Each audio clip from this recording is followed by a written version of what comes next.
What's up, everybody? This is Jake with PackMan Sports, back with another video. And right here, I wanted to be able to touch up on a few things here on some more Packer news. And the first thing to report on is the Packers have signed an offensive tackle, and they got a David Bakhtiari lookalike, a man by the name of Dennis Kelly. I got news of this late last night, and then it was but now it is official. Dennis Kelly is now inked as a Green Bay Packer, and what I can take away from this is that this is a pretty good signing here. I'm pretty sure it's for a small amount. The details of the deal, the details of the signing have not been put out quite yet, but I'm pretty sure it's going to be for maybe a 1-year deal with probably like a veteran minimum type of contract. So this is a pretty good deal here. It's actually something kind of similar to that of what we got from Rick Wagner, even though he was signed for 2 years instead of 1, which is what I'm assuming that we are going to get here for Kelly here. But welcome aboard to the Green and Gold, Dennis. I just got a report that Dennis, on his first day of work here in Green Bay, that he played a little bit of a prank. So I already like this guy.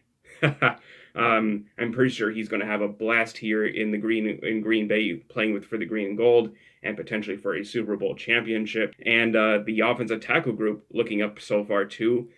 Dennis is going to be able to provide a little bit of depth here for the Packers offensive line group, particularly at the offensive tackle spot.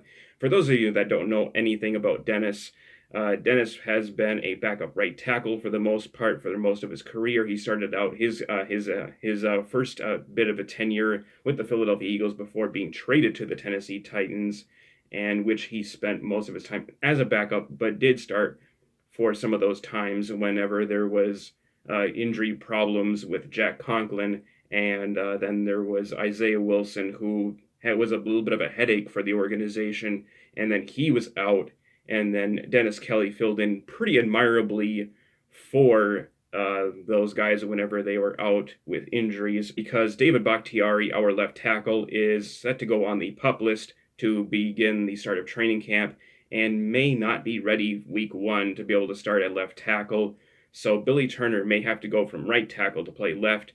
And if need be, Dennis Kelly could be one of the guys that could be in line to start at right tackle for week 1. There is a possibility of Elton Jenkins sliding from left guard to right tackle. He has done it before, and he has performed admirably at that spot.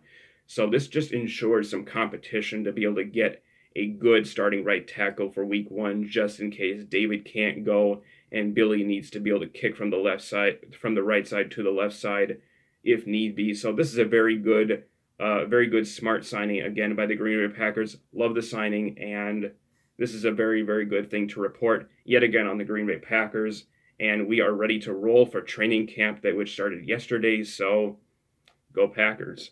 And now I'd like to be able to get on to some other news, which is the details of Randall's contract and what we got in return. So this here is on walterfootball.com here. I just kind of like to be able to go and look at his website and be able to see what he has for opinions on various trades that involve in the NFL. So I just want to be able to see what he had to say about this. And just in case you guys can't see this, you guys can put this into full screen mode so you can be able to see this. Packers acquire wide receiver Randall Cobb from the Texans for a swap of 6th-round picks. So this really came as a surprise to me. I was expecting the Packers to trade Randall to be able to trade a 4th or 5th-round pick for Randall, and possibly getting a pick back from Houston to be able to complete this trade. So how Brian Gutekunst was able to pull this off is absolutely another win for the Green Bay Packers. So this is an absolutely fantastic trade for the Packers, and I thought that it was kind of like very, very much I thought it was a very even trade, but now I think I disagree. The Packers won this trade, and his trade grades here: B+ for the Packers, C+ for the Texans. I think I would probably have to agree, but I'd like to be able to read here what he has to say here. Randall Cobb spent his first 8 years with the Packers, but went on to have a pair of lackluster seasons with the Cowboys and Texans. Cobb caught just 30 passes for 441 yards last year at the age of 31. Cobb could be close to being done. Maybe. That'll probably depend on how things are with injuries. That said, the Packers can't possibly get a bad grade for this. Aaron Rodgers presumably demanded for his front office to trade for Cobb, so management was just fulfilling his wish. That was it, fulfilling his wish. It was a request. Rodgers always had nice chemistry with Cobb, so there's a chance that the 11th year pro could have a resurgence season. I agree.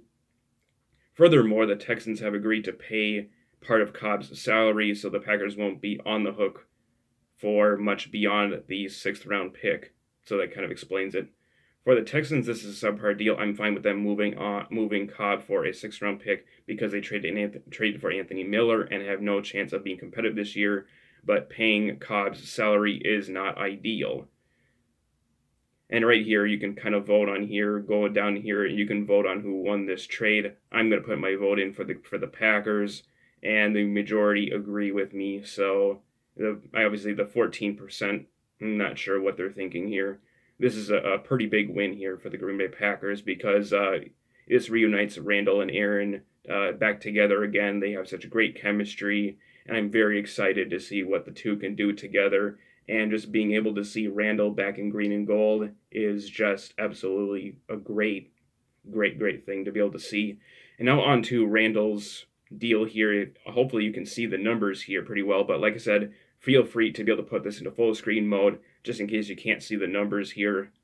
So this is what the current contract for Randall looks like now. I did show the previous contract with the Houston Texans, but as you can see, the base salary shrunk down from $8 million to $5 million, in which because the Houston Texans agreed to pay off the $3 million there, even though they're going to have taken some dead money along with that, the $2 million that he was owed from Houston this season. They're going to pay the $3 million there. So that is probably kind of been the incentives that were going all along to be able to pull off the trade. And right here, the per game bonus here is a small amount. This is the guaranteed amount of money. It's like almost like a fully guaranteed contract here for the Packers. When aside from the $3 million that the Texans are going to pay Randall instead. So those are the things I have to report on for today. Is that the Packers have signed a new guy, and some more details of the Randall trade have come about. And that is what I have for this video. And with that, I'll catch you guys later for another one. Go Pack, go.